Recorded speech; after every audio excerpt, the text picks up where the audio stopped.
কি খাচ্ছে? কে খাচ্ছে? হুম, কে? তাতি খানো, তাতি খেয়ে নাও। ও গপ করে খেয়ে নেয়। এ বাবা গপ করে খেয়ে নিচ্ছে।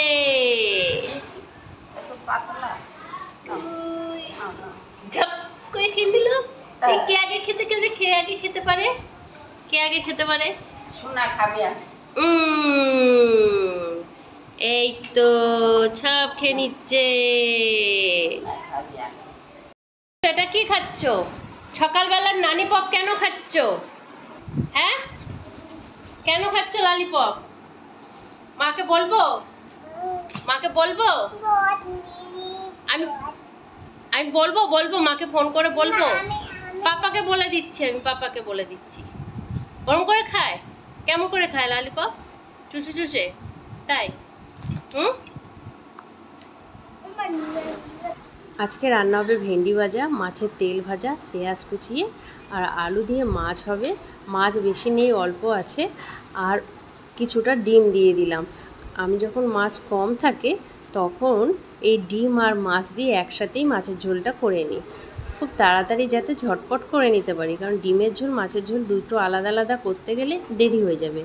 আর এদিকে কড়াইটাতে শুক্তো বসিয়ে দিয়েছি, উচ্ছে, আলু, পটল আর কুমড়ো দিয়ে।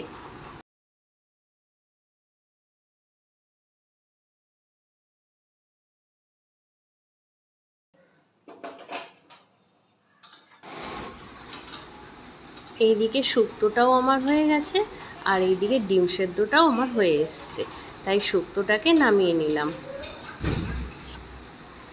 আর ওইখানে কড়াইতে তেল বসিয়ে দিলাম। ভেন্ডি ভাজাগুলো আগে ভেজে নিয়েছি, আর যেটা মাছ ছিল দুটো পেটি, মানে মাছের গাদা আর মাছের মাথা, সেটা ভাজা বসিয়ে দিলাম।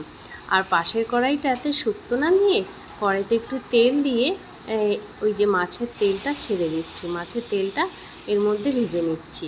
মাছের তেলটা ভাজা ভাজা হলে তখন ওই পেঁয়াজ কুচোগুলো দিয়ে দেবো, তাহলে পেঁয়াজ কুচোগুলো পুড়বে না। আর এদিকে ডিমটা সেদ্ধ করে মাকে দিয়ে দিয়েছি, বসিয়ে দিয়েছি। মাকে বলছি তুমি এই ডিমগুলো একটু ছুলে দাও, তাহলে একটুখানি আমার কাজটা এগিয়ে যাবে। আর ওইদিকে রান্নাটা করতে লাগি, মাছটা ভাজতে লাগি, তাই মা এদিকে ডিমটা ছুলে দিচ্ছে আর ওই কুচকুটা পাশে বসে খেলা করছে। তাই এদিকে মাছ টাছ ভাজা হয়ে গেছে। তারপরে আলুগুলোকে ভেজে নিলাম। আলুগুলোকে ভেজে মশলা টশলা দিয়ে কষিয়ে জল দিয়ে দিলাম। দেখো বেশি জল দেব না, ওই মাছের কালিয়া ডিম টিম দিয়ে যেহেতু করছি, ওই মাখা মাখা শুকনো শুকনো করে, ওই হালকা ঝোল থাকবে অল্প, সেরকম করেই করব। আর জানো তো এই এত গরম পড়েছে না, আমার জন্য অনেকটা দুধ না নষ্ট হয়ে গেছে, 500 দুধ। সেই দুধটা মানে ছেঁকে একটুখানি ছিল, ওটা ছানার মতন বসিয়ে দিয়েছি যে জলটা শুকিয়ে যাবে। এই দেখো মাছের ঝোল হয়ে গেছে, মাছ আর ডিম দিয়ে ঝোল, আর ভেন্ডি ভাজা, আর মাছের তেল ভাজা, আর ডাল, এগুলো হয়েছে আজকে রান্না। তারপরে বাসন টাসনগুলো মেজে নিচ্ছি। আর ওইদিকে না গ্যাসের মধ্যে বসিয়ে দিয়েছি, পুচকিটা খাবে তো, ও তো আমাদের মতন ঝাল টাল খেতে পারে না, তাই ওর জন্য ওই ডাল মানে চাল বলছি, ডাল দিয়ে তার মধ্যে গাজর আলু টালু দিয়ে বসিয়ে দিয়েছি। আর অনেকটা বেলা হয়ে গেছে, সকালের ভাতে দেখছি কি দুপুরে সবার হবে না, তাই একটা ভাত যখন বসালামই, তাই ভাবছি বড় হাঁড়ি করে একেবারে ভাত বসিয়ে দিয়েছি, একবারে রাতেরটাও হয়ে যাবে। বাসন মেজে আমি হয়ে গেল। তারপরে যা গরম পড়েছে রান্নাঘরে, আরও রান্না করতে করতে যেন গরমের মধ্যে মানে আরও নাজেহাল অবস্থা হয়ে যায়। তাই সব কাজটা গ্যাস ট্যাস পাশ থেকে মুছে নিয়েছি, রান্নাঘরও মুছে নিয়েছি। তারপরে একটু হাত মুখগুলো ভালো করে ধুয়ে নিলাম।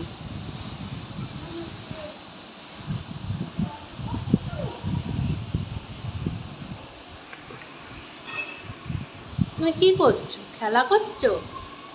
কি নিয়ে? হুম, কি নিয়ে খেলা করছো? তোমার একটা রুমাল দিয়েছি না, ওই যে ওইটা দিয়ে নাক মুছো, ওই যে। হুম,